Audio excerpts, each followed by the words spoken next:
Hello, yeah, welcome to Sewwithtia. Thank you so much for your love in my previous video.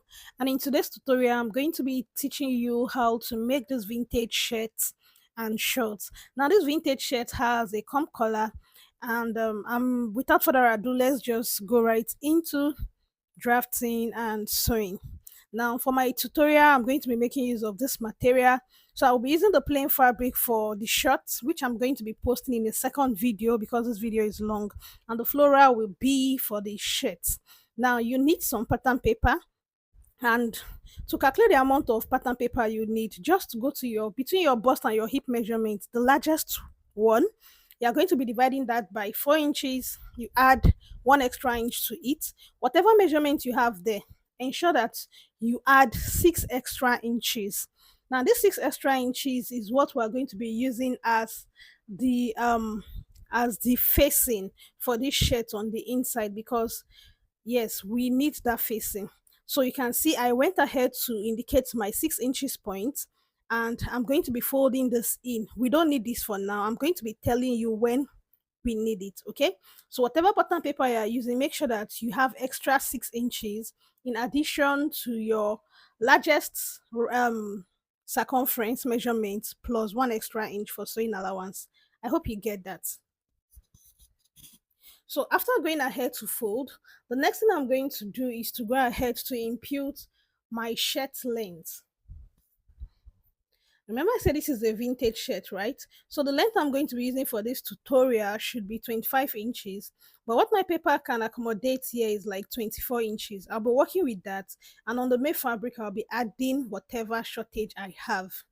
So to get started, I'm going to go ahead to the upper region, and I'm just going to go ahead to leave 0.5 inches as usual, and this is going to be my origin line. So from the origin line, the next thing I'm going to do is to impute my chest measurement, which is 8 inches. So I went ahead to impute my chest measurement. This is 8 inches, and that's going to be for my armhole. Okay, and I went ahead to create a horizontal line, as you can see. So I went to my origin line and I imputed my shoulder measurement divided by 4. In my case, I have 7.5, but I'll be adding 1 extra inch since this is a vintage shirt. This shirt is not supposed to be tight fitting on the body. It's supposed to have some space, like it should be free on your body. Okay, so after doing that, I came down by 1 inch because I'm going to be using this to create my shoulder slope. Now, concerning the neck, I'm going to be giving you this formula. I've used it a lot and it has worked. Now, you are going to be measuring your neck circumference. In my case, I have 15 inches. Your neck circumference divided by 5, always divided by 5, will give you your neck width. So my neck width is supposed to be 3 inches, but because of my sewing allowance, I'll be taking away 0.5 inches. Remember that this is a vintage shirt. I want to get the perfect neck circumference for this shirt. Now, for the neck depth, the formula is your neck circumference divided by 6. In my case, 15 divided by 6 will give me 2.5. And as usual, I'm taking 0.5 inches. So that is going to be for my sewing allowance. So when I'm cutting on my fabric, I'll not need to add any sewing allowance to the neck region for the front pattern. So after doing that, I went ahead to divide my chest measurement by 4. In this case, I'm using my hip measurement, which is 40, and that gives me 10, and I use that to create my armhole curve. Then I went ahead to impute this same measurement on the hem of the pattern paper, as you can see, and I added just 1 inch for my sewing allowance. So this is what the pattern is going to look like. Now I went ahead to open up that extra space I left and just look closely at how I cut that neckline. Remember, I cut that neckline and I folded the part I'm going to be using for facing. I did not cut that part. So this is what it looks like. So this is what the front part is going to look like. So on that front part, I'm going to be taking 1.25 inches. This 1.25 inches is going to be for our buttonhole allowance. Now I'm just going to rule that. I'm going to explain why I needed to mark this later on in this video.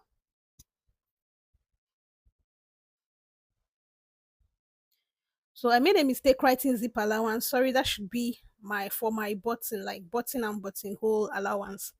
So at the end of the day, you would be left with like 5 inches for your facing. So this is what the front pattern will look like.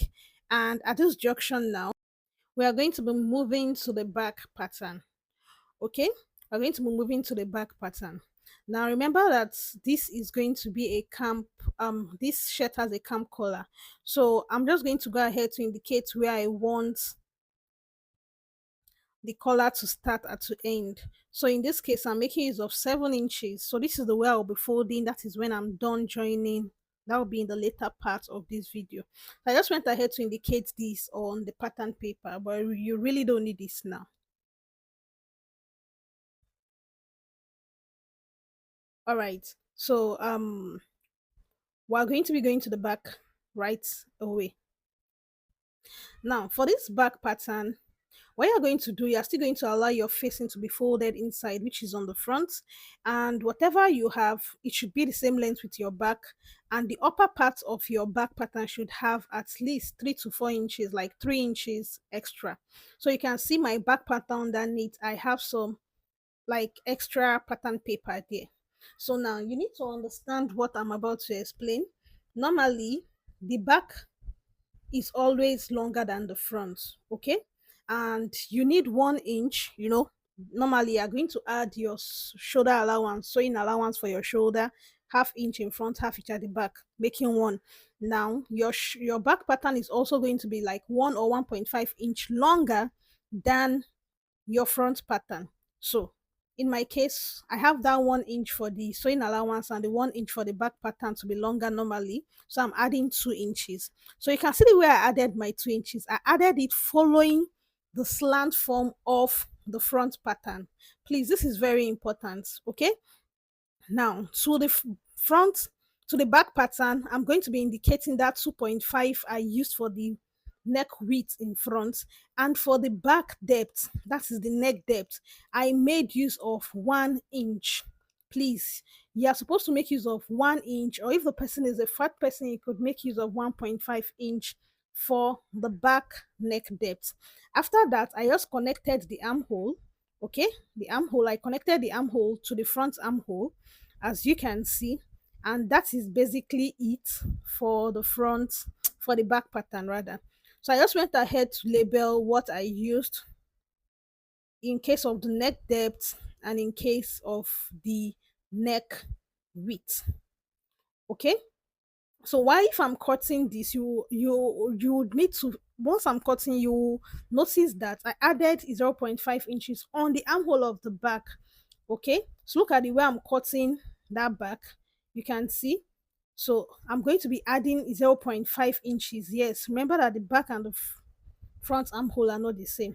So this is what my back will look like after joining. I hope you understand what I did there.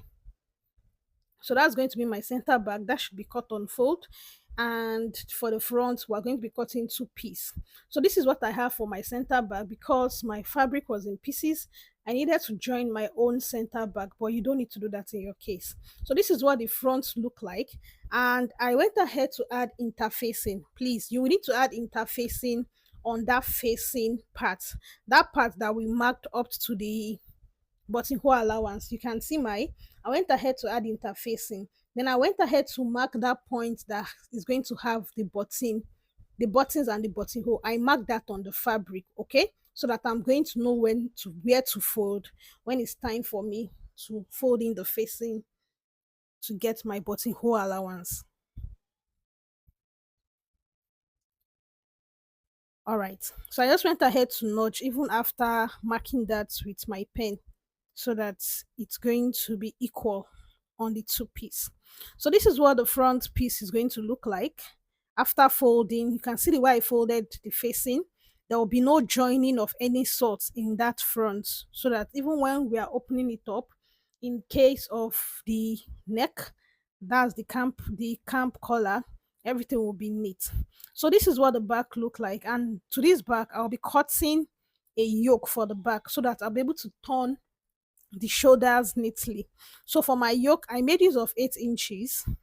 So I think I cut 8.5 inches. Yes, I'll be using 0.5 for the hemming. Okay, so I just place my back, as you can see, I place my back on that folded yoke piece that I cut out, and I just went ahead to follow the same shape for the back pattern.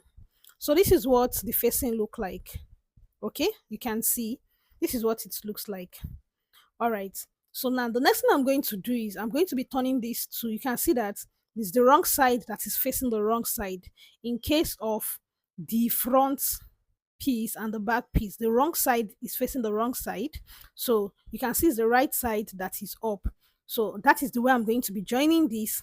Then you can see the way it is. Then I'll bring the yoke, I'll place the yoke on the front like this. The yoke, it will now be right side facing right side, because I want to use this yoke to turn these shoulder seams. I'm going to explain again. Make sure that your shoulders are properly aligned. Okay, as you can see me do, make sure they are properly aligned. After which, like I said, you have no business with the facing right now. You should just leave that facing.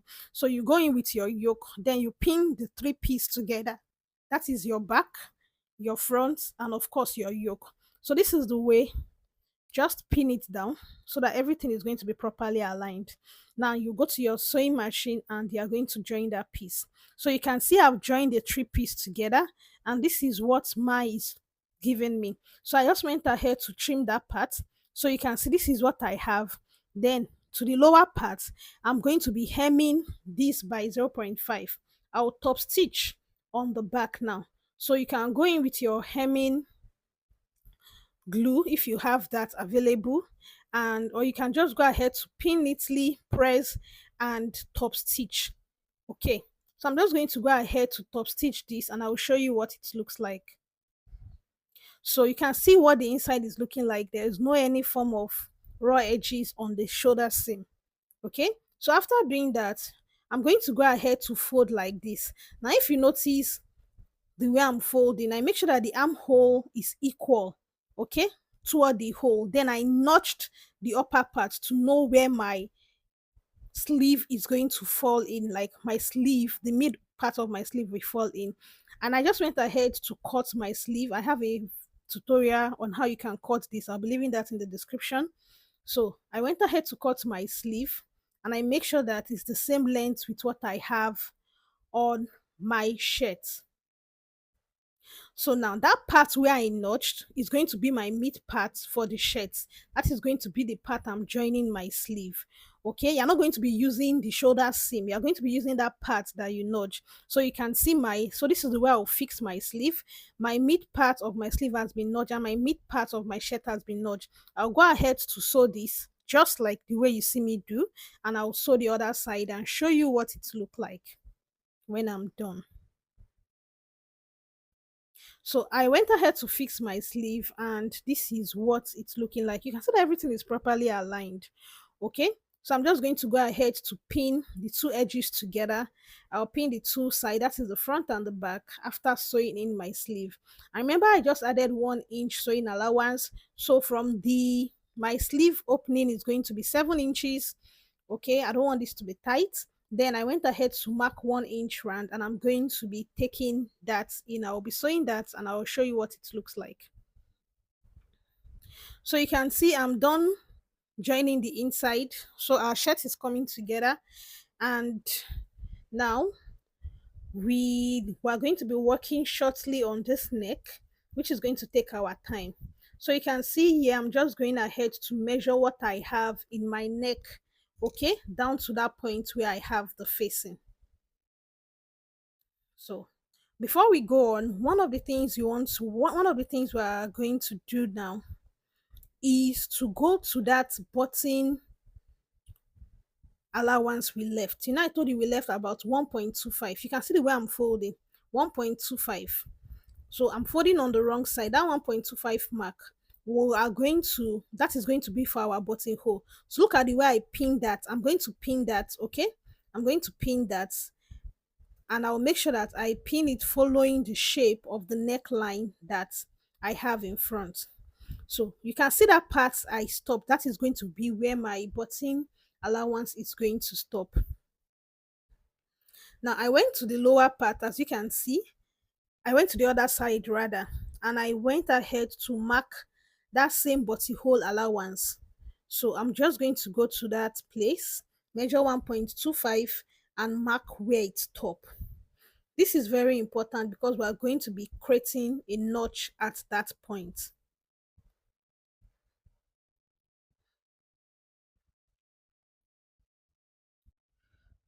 Okay, the next thing we're going to be doing after this is to mark that point straight. You can see the way I'm marking it. We're going to be sewing on that part, that's buttonhole allowance, that 1.25. See the way I mark that point. Please mark that point, is really important so that you're going to be having a straight curve in that part. And after doing that, I went to the other side to mark the same point. I'm going to go ahead to stitch that down, and I will stop at that point where I have that 1.25. I will just stitch that part alone. So you can see I've stitched that part. I'm going to open it up for you to see what it looks like.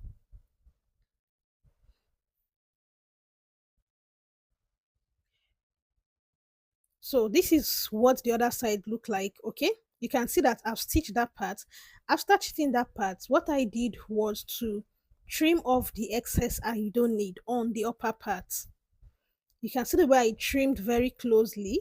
I trimmed the upper, I trimmed those points I don't need again. Then after trimming, you want to take time to make notch. Just make a notch in that 1.25 is really important. Then go ahead to notch that part you've sewn. After doing that, you are going to be putting this in, and if what you did is correct, this is what you are supposed to have. So you can see what I had, right? You can see the way it's looking. You can see that notch part is obvious, and it is really it's showing there. So that is what I'm going to be using to create um that collar design. So now I'm just going to go ahead to to measure. What I have there is 6.5 from the center back, mid center back, and on the other part I also have 6.5. So in total we have 13 inches for that neck part. You have to measure this and consider this. Okay, so before going ahead with the collar, I'm going to go to the lower part, that buttonhole allowance. I'm going to flip it over as you can see me do. Then I'm going to stitch this down by zero point 0.5 so that I'll have a neat finishing on that end, and I'll do same for the other side. Then I'm going to fold the excess in. So you can see this is what I have. I went ahead to weave my facing, the rough side of my facing, and I've stitched the lower end. So this is what I have. You can see I went ahead to weave. If you don't have a weaving machine, you can just go ahead to fold by zero point 0.5. So I still went ahead to confirm my measurement for the last time, because what we're going to be doing next is to draft out our collar design.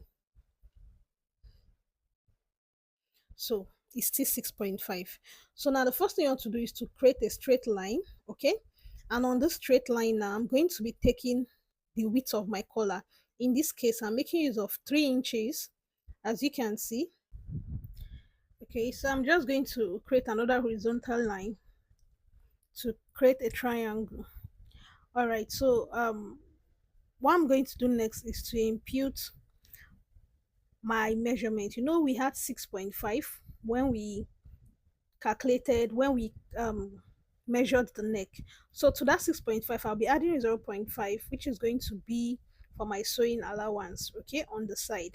So you need to indicate your center back and your center front. So this is going to be my center back, and you can see the direction, the upper part and the lower part.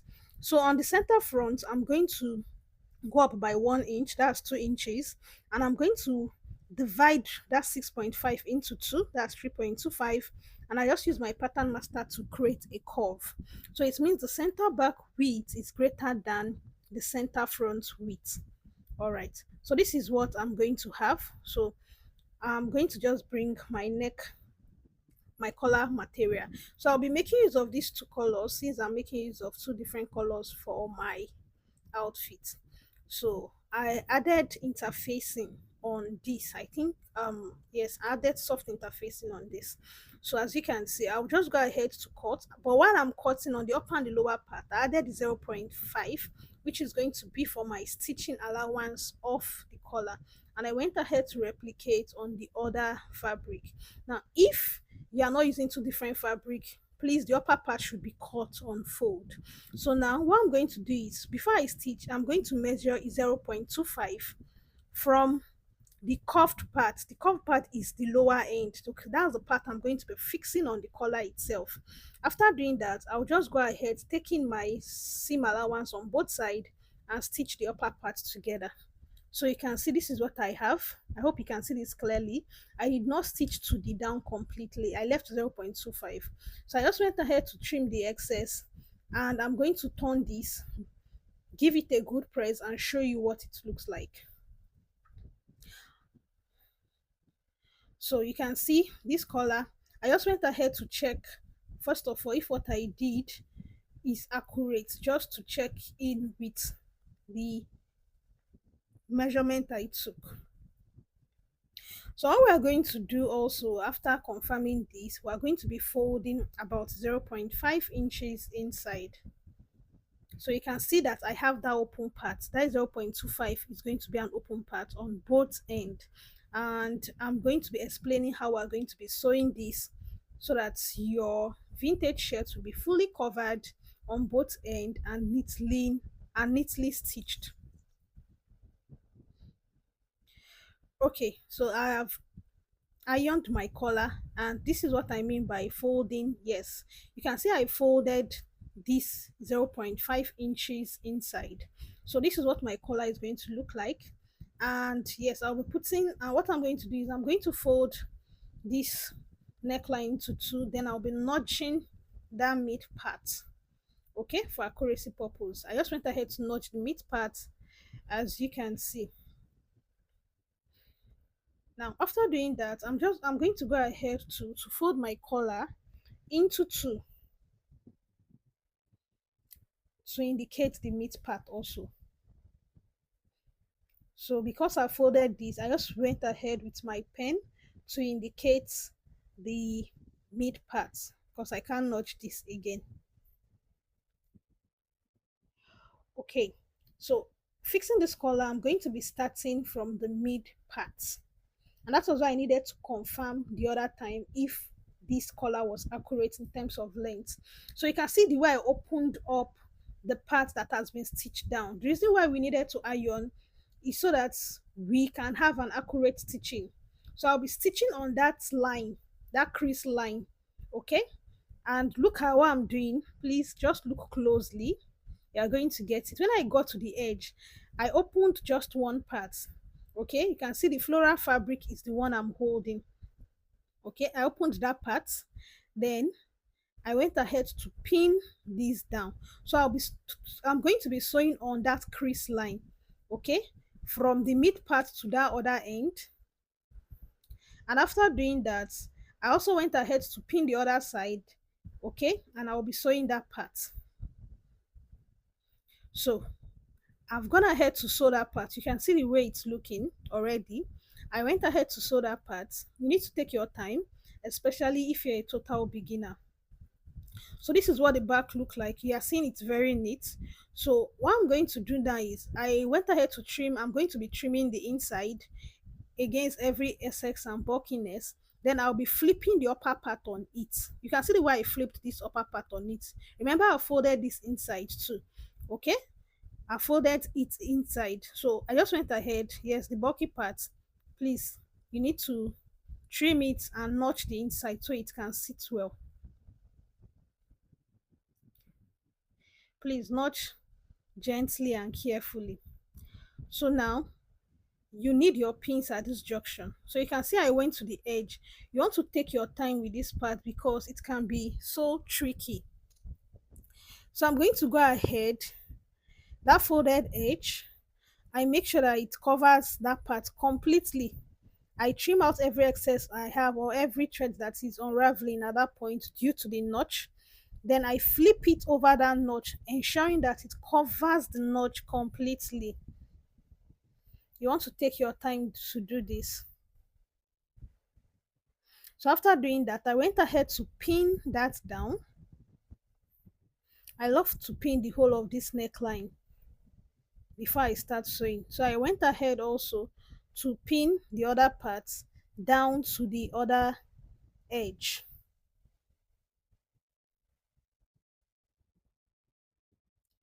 So after pinning, this is what my collar is looking like. So I went ahead with the same thread color and I went ahead to stitch that down. So you can see the way I stitched, right? You can see that it is looking so neat. And if I flip to the other side, you can see that there is no any rough edge anywhere. So this is how to sew a camp collar. It's very easy. Now the next part is the ironing part, and you have to be very careful here. Remember I told you that I'm going to be going down by 7 inches, right? So you're going to mark that point on your both side of your front pattern. Okay, so you need to iron, and for you to be able to iron this properly, you have to either fix your button first or just overlap your buttonhole allowance together. So see what I did. I already overlap my buttonhole allowance together here, and you can see from that 7 inches, I created that slant. Okay, I created that overlap that you can see, so that I'll be able to press my neck properly. So you can see what I have after pressing my neck properly. I press the side, I press the back. You can see that crease line at the back, right? So that's what you need to do. So when you fix in your button or when you overlap your buttonhole, you'll be able to determine where you want it to start and where you want it to stop. And I also went ahead for my button, I just make use of this snap button, and I just make use of 3 inches for the distance between each other, and I went ahead to just fix in my snap button.